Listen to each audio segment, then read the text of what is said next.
And when I saw him, he just looked like a brand new man to me. So it was like love at second sight. I was seeing him in a new light, and I knew that I wanted to be with Roody. She texted me or she called me. She was like, "Hey, why were you so excited to get off the phone with me?" I was like, I don't know. I don't know what to tell you.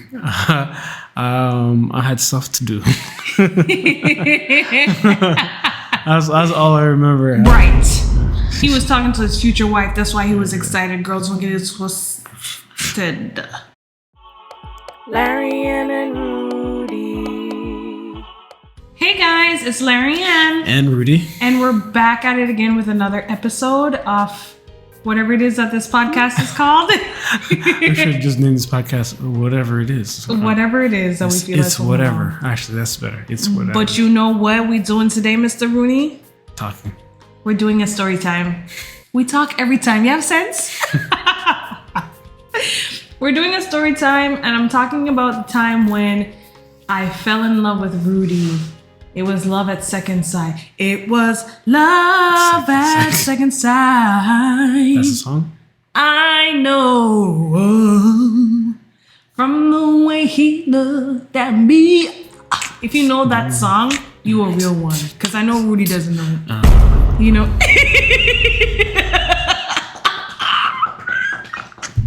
Anyway. So, I wanted to tell this story because it was life-changing. Do you know what I mean? Like, everything literally changed for me in this moment when me and Roody I did make four, as Jamaicans would say. So I was at a gospel concert, right? BKOO, that was the name of our gospel group, and we sang at this, I think it was like a hotel, a hotel conference room. Was that the church? Yes. Yeah. So we had just finished singing, and they were thanking everybody who was there. And so they were like, "Oh yeah, we want to thank Brother Roody in the back." I was like, "Roody?" Because at this point, Roody and I had stopped talking. We were friends, and we just stopped talking, and I hadn't heard from him in over a year. So when they said Roody, I only know one Roody. So I turned around and I saw him, and I was just like, "Oh my gosh, he looks so good." Mind you, I had never had a thought like that before. Like the times when we were friends, he had told me that he liked me, and I was just like, because in my head, he was too nice. At the time, I was dumb. I love me some bad boys. And Roody was just too nice for me. And so, you know that was a bad boy. So our friendship just kind of, fizzled off, and we hadn't spoken to each other in a while. So I saw him at this gospel concert, and when I saw him, he just looked like a brand new man to me. So it was like love at second sight. I was seeing him in a new light, and I knew that I wanted to be with Roody.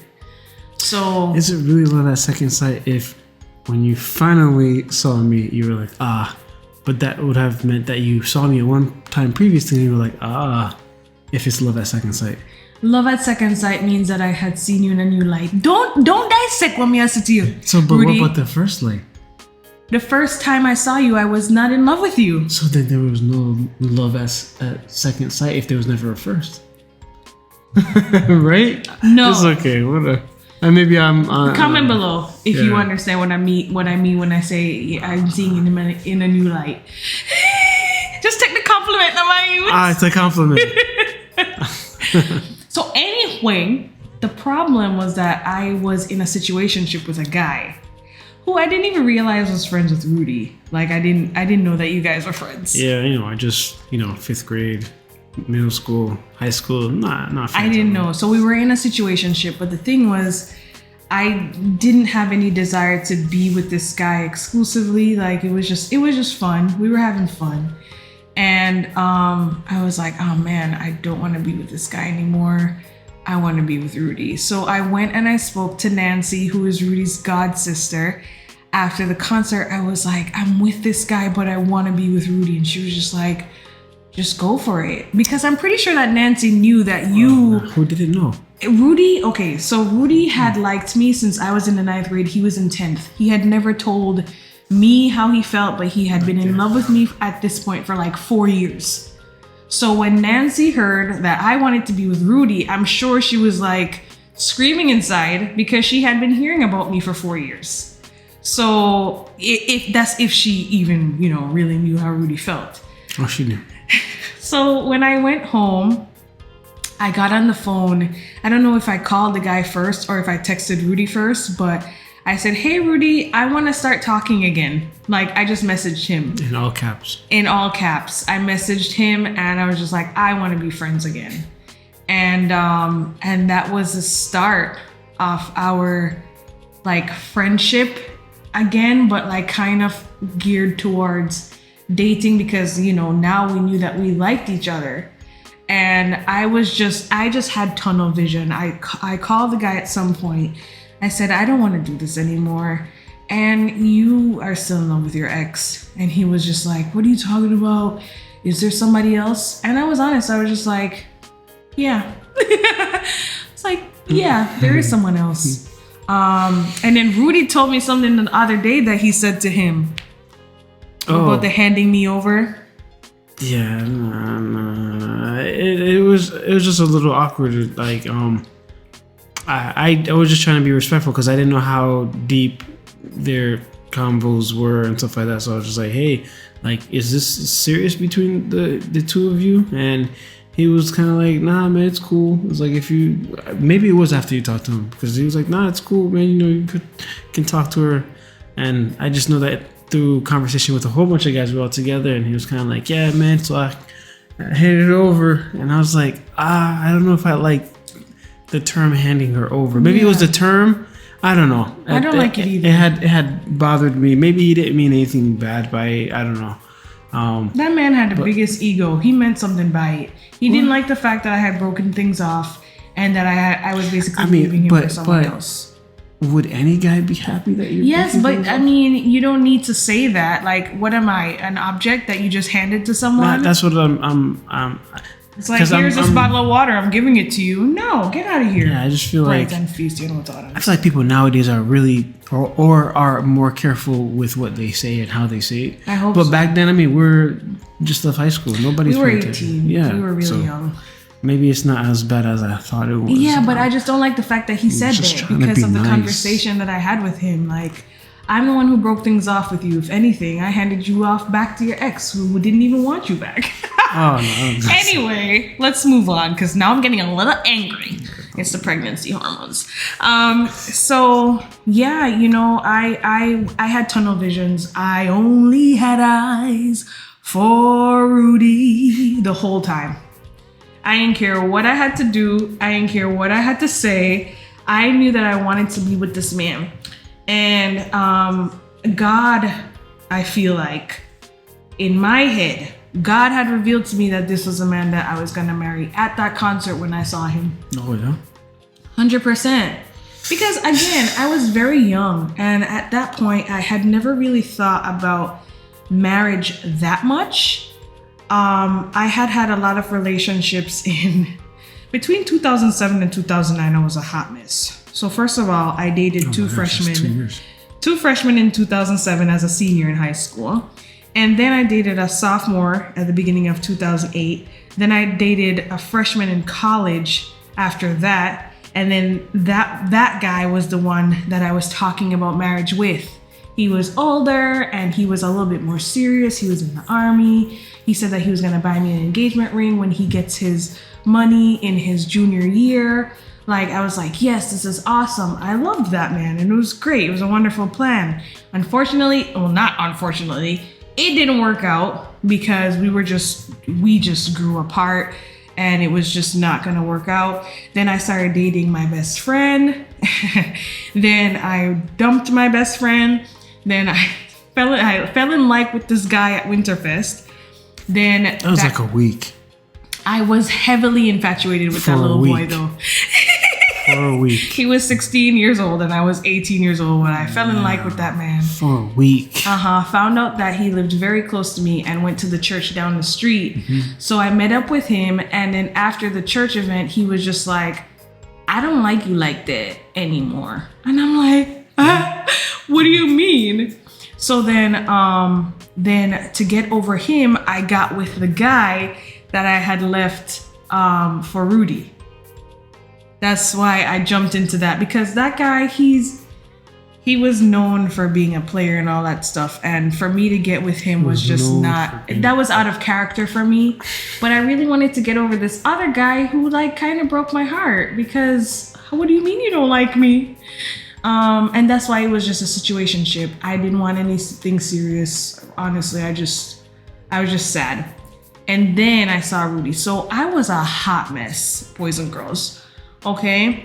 And when I saw Rudy, I really remembered how nice he was to me, how he wasn't like any other guy that I knew. He was just so kind, so sweet. And he was definitely husband material. So I wanted to be with him. And I wanted to just drop everything and be with him. So that's what happened. We had a phone conversation that was like 5 hours. No, I think it was like almost 8. It was so long. My phone broke. My phone broke because like I had to. At the time, iPhones weren't really big at that time. And you had like the Google phone. No, I had the Windows phone. Oh no, the Google. No, it's not. It's not worse. It was great at the time. Okay. But because the G1, which was the first Google phone, came out at like maybe a couple weeks later. Okay. But the thing is, it died or it was dying, so I kept it plugged in when I was talking to you. Oh, okay. So then, after our conversation, my phone wouldn't hold a charge for like not for too long. Like maybe it would last me like a quarter of the day if I didn't charge it. Yeah. Well, so I guess sometimes you have to break something in order to be with something that will fix you and make you whole. Ooh, that was a word. That was a word. Yeah. So we had really deep conversations, but my thing was like, you gonna ask me on a date. You gonna ask me on a date. Oh, you know what was... I don't know. Should I say this? Okay. Yeah, whatever. say it. Anyway. No, wait. Before you say it, get closer there. I feel like you're way too far. Yeah. It's because I'm leaning back. Yeah, and yeah. Okay. Yeah. You're good. Yeah, so in the conversation, an ex had called. And I'm super nice, so I was just like, hey, Larry, let me call you right back because so and so's calling. And you were just like, all right, I'm gonna go take a shower or something. So you went, and she was like, oh, I need a ride from work or blah blah blah, and I was like, okay, you're not that far. Let me go get you real quick. Because again, I'm just being, I like to do things for people, and make sure that they're nice and safe and all that. So I'm like, all right, I'm getting myself ready. Not the most excited at the time, but I was like, all right. Then as I'm heading down the stairs to get into the car, phone call, and she was like, oh no, I someone from work is heading in the same direction, so I'm gonna get a ride back. So I was like, all right, okay, all right, I'll see you later, all right. And hop right back in, called Larianne. She didn't pick up right away because she actually went to go take a shower. Like he went to go take a shower. But 30 minutes later, we ended up talking again. But later that night, it's either, I can't remember if she texted me or she called me. She was like, hey, why were you so excited to get off the phone with me? I was like, I don't know what to tell you. I had stuff to do. That's all I remember. Right.